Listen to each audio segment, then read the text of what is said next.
NFL rosters experience dramatic transformations, driven by factors like the draft, retirements, and the thrilling whirlwind of free agency. For NFL fans, free agency isn't just a pivotal moment, it's a pulse-pounding event filled with anticipation. It has the potential to bring a game-changing player to a team, setting the stage for a vibrant season ahead. But not every signing turns out to be the shining success we hope for. Today, we'll dive into the times when major free agency moves fell flat, whether due to injury struggles, age catching up, or simply a mismatch in fit. Join us as we unveil the worst free agent signings of all time across every position. Get ready for some surprising stories. We'll start out at wide receiver, a position that has seen some lucrative contracts in recent seasons, but none panned out worse than Kenny Golladay to the New York Giants. After 3 strong years in Detroit, Babytron's 2020 was cut short by injury. Still, when he hit the free agent market, the Giants were convinced that he would help them turn the franchise around, agreeing to a 4-year, $72 million contract. That would be tough to live up to, especially when he only went for 521 yards the year after signing onto that deal, without finding the end zone once in 2021. He led the league in receiving touchdowns just 2 years prior as a contested catch specialist, but New York didn't seem to be the right fit with an inexperienced quarterback.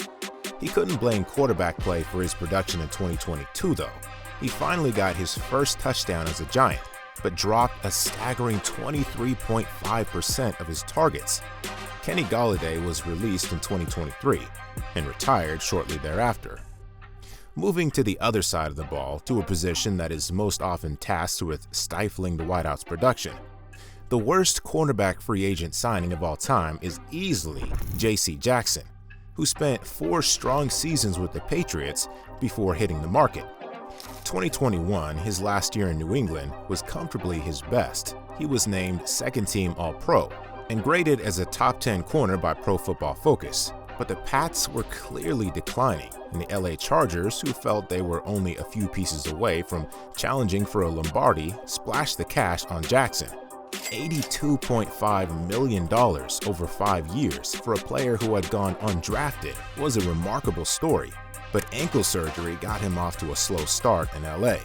A patellar tendon rupture prematurely ended his 2022, and less than a year later, after failing to impress when healthy, he was traded back to New England alongside a 7th-round pick for a 6th-rounder.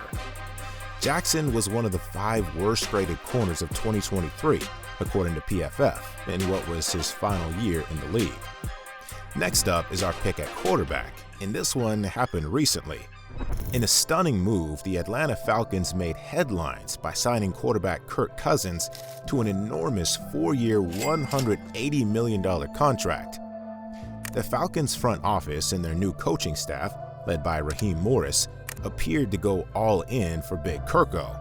The offense was filled with young talent from Bijan Robinson to Drake London, and coached by a young new offensive coordinator, Zach Robinson, who ran a system that Cousins was very familiar with. But the plot thickened when they went on to select the Washington quarterback Michael Penix Jr. with their first-round pick. This decision raised eyebrows, especially given the hefty investment they had just made in Kirk Cousins. No one expected the Falcons to struggle offensively, just as no one expected they'd double-dip heavily in their quarterback room. In a twist of irony, Cousins later revealed that he was completely unaware of the Falcons' plans to draft a quarterback in the first round when he agreed to join the team. This blunder has sparked a lot of conversation among fans and analysts alike. Moving back to the secondary, Jairus to the New Orleans Saints ranks as our worst free safety signing of all time. Off the back of 2 All-Pro seasons in Buffalo and 5 years of elite defensive play, the Saints were willing to spend big on the ball hawk in the hopes of making their defense competitive again. They let go of Malcolm Jenkins in favor of signing Bird to a lucrative 6-year, $56 million contract. After battling through injuries in training camp, Bird started 4 games, only to tear his lateral meniscus and miss the remainder of 2014. He looked nothing like himself in the 2015 season, where the New Orleans defense conceded a whopping 48 touchdowns. Significant improvement in 2016 couldn't save his Saints career, as Bird was released in early 2017 after failing to live up to the top dollar he'd been paid, costing New Orleans $8 million in dead cap over the next 3 years. Over at strong safety, Adam Archuleta to Washington takes the cake as one of the most infamous free agent misses of all time. Archuleta was highly sought after in 2006, thanks in large part to a solid career with the Rams. After missing out on the playoffs, Washington felt that Archuleta would elevate their defense, signing him to a 6-year, $30 million deal, the most ever paid for a safety at the time. But he only started half of the team's games at strong safety, relegated to special teams for the most part, as the coaching staff preferred veteran Troy Vincent, who proved more reliable on deep routes.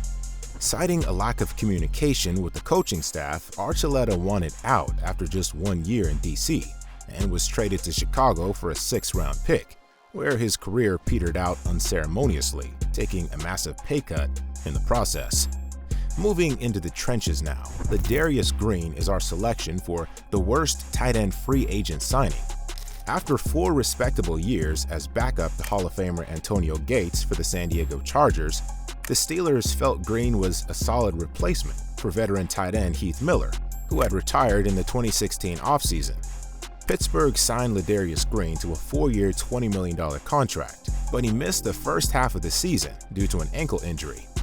He was solid on his debut before catching a touchdown pass in his 4th game as a Steeler and finishing the night with 110 receiving yards. As he finally seemed to hit his stride, converting a huge 3rd down against Cincinnati, Green suffered a concussion that kept him out for the season and ultimately forced him into retirement. A promising talent, but the Steelers paid a steep price for only 6 games out of him. The worst free agent pickup for an offensive lineman goes to Jawuan James, a right tackle who serves as a cautionary tale. He was solid when healthy for Miami, meaning when he hit the market in 2019, the Broncos signed him on for $51 million over 4 years. A knee injury kept him out for most of that first season, while he opted out of 2020 due to COVID. However, in May of 2021, James tore his Achilles when training away from the team facility, which meant Denver was not obliged to pay him his $10 million salary for the year and promptly released him shortly after. Just 3 games in a Bronco jersey wasn't ideal, but the end to his time in Denver was ultimately quite brutal.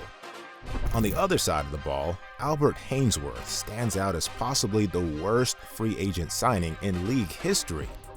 The fat defensive tackle was coming off of 2 first-team All-Pro efforts in Tennessee, meaning he was immediately snapped up by Washington when he hit free agency in 2009 for an eye-watering $100 million over 7 years.